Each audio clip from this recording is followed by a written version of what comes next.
નમસ્કાર. હું એક હાઉસવાઇફ છું અને સાથે સ્ટુડન્ટ બી હતી હું. આની સાથે મારી જ ફેમિલીની 6 દીકરીઓને લઈને હું એડમિશન લીધું હતું. પણ આપણે પહેલેથી જ્યારે જન્મ લે છે બાળક ત્યારથી અત્યાર સુધી આપણે એવી ટ્રાય હોય કે સારામાં સારા સંસ્કાર, સારામાં સારી સંસ્કૃતિ કે જે આપણા પેરેન્ટ્સ આપણને આપી છે એ આપણે એ લોકોને આપીએ.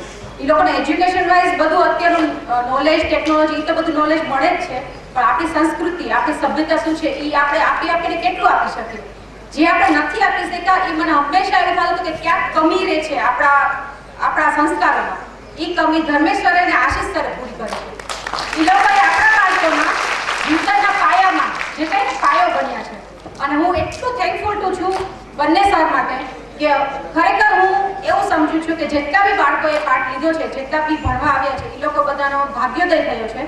એ લોકોને હવે સાચું જ્ઞાન મળ્યું છે કે જીવન શું છે, એમાં ભણતરનું મહત્વ શું છે અને મા બાપ અને બીજા બધા રિલેશનનું વેલ્યુ શું છે. અને એ લોકો હવે જે ગલત રસ્તા ઉપર જે મોજ શોખમાં જતા એ તો ઠીક છે, પણ એ લોકો બધાને લાઈફમાં એમ મળ્યો છે અને એકદમ મને આત્માથી સંતોષ છે. જેટલા આવ્યા છે એ લોકો બધાને કહું છું કે તમે બધાએ બહુ સારું કામ કર્યું છે. જ્યારે એડમિશન લીધું ત્યારે બધાના ઘરમાંથી એક વ્યક્તિ તો એવું બોલી જશે કે આવું પોસિબલ નથી, આટલા રૂપિયા કમાવા લોકો બેઠા છે.